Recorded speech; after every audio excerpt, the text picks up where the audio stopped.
एक साधु था। एक छोटे से मंदिर में वह पूजा पाठ करता था। आसपास समृद्ध लोग रहते थे। वे साधु को हर पर्व त्योहार पर दान दिया करते थे, अन्न, वस्त्र, दक्षिणा।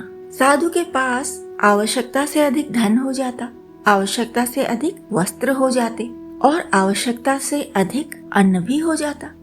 साधु था, लेकिन वह कोई भलाई का काम नहीं करता था, किसी दीन दुखी की सहायता नहीं करता था, बस धन जमा करता रहता था। वस्त्र अधिक हो जाते तो उन्हें बेच देता, अन्न अधिक हो जाता तो उसे बेच देता। वह गृहस्थों की तरह ही पाई पाई बचाता और उसे संभालने, सुरक्षित रखने की चिंता में ही मरा जाता। पूरी जमा पूंजी को वह हर पल साथ लिए चलता। कहीं भी कितना भी संभाल कर रखूंगा तो वह चोरी हो सकता है, यही डर उसे हमेशा सताता रहता था। जब साधु नहाने के लिए नदी में जाता तो अपने कपड़े और सारी धनराशि एक कंबल में लपेटकर अपने साथ ले जाता।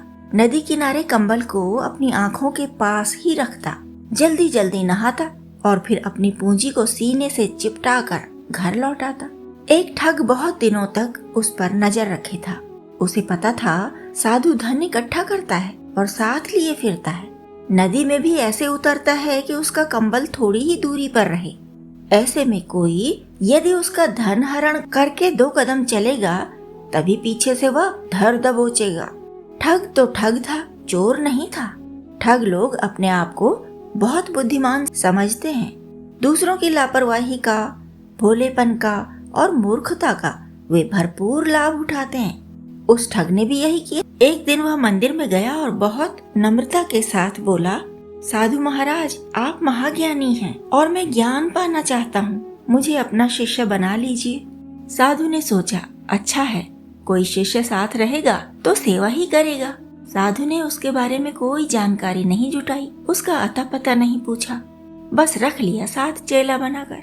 चेला तो खूब अभिनय करता, कभी पाँव दबाता, कभी पंखा झलता, खूब व्यंजन बना बनाकर गुरुजी को खिलाता। उनके साथ नदी पर भी जाता, उन्हें नहलाता, उनके कपड़े धोता और वापस लौटते समय धीरे धीरे टटोल टटोल कर धनराशि कितनी होगी इसका अनुमान लगाता जाता।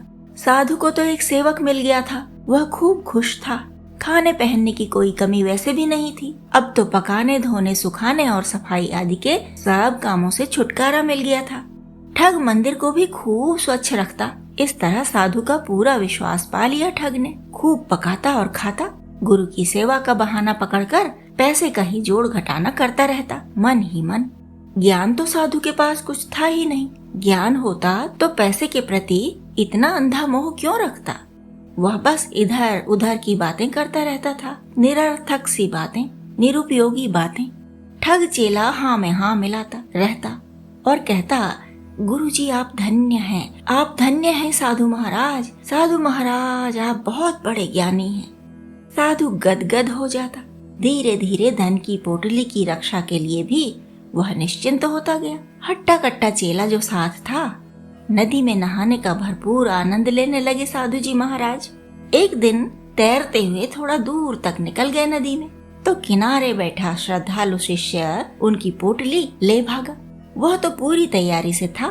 वहां से उड़न छू हुआ तो मीलों मील दूर निकल गया, नगर बदल दिया, प्रांत बदल दिया। मूर्ख साधु उसे कैसे पकड़ता। वह तो बस धन से अंधा मोह रखता था, उसे बटोरता रहता था। ज्ञान ध्यान कुछ भी तो उसके पास नहीं था। तब बाकी जीवन रोने धोने में ही तो निकलना था। बंधु, कहाँ किस तरह की सावधानी आवश्यक है और किस विषय पर कितनी सतर्कता आवश्यक है, इस बारे में जागरूक करती हैं हमें पंचतंत्र की कहानियाँ। तो हम आपके लिए लेकर आते ही रहेंगे सजग करने वाली कहानियाँ। आप बने रहिए हमारे साथ, लाइक करिए, कमेंट करिए, हमें अपनी राय बताते रहिए। और अभी तक अगर सब्सक्राइब न किया हो तो सबसे पहले हमारा चैनल सब्सक्राइब कर दीजिए।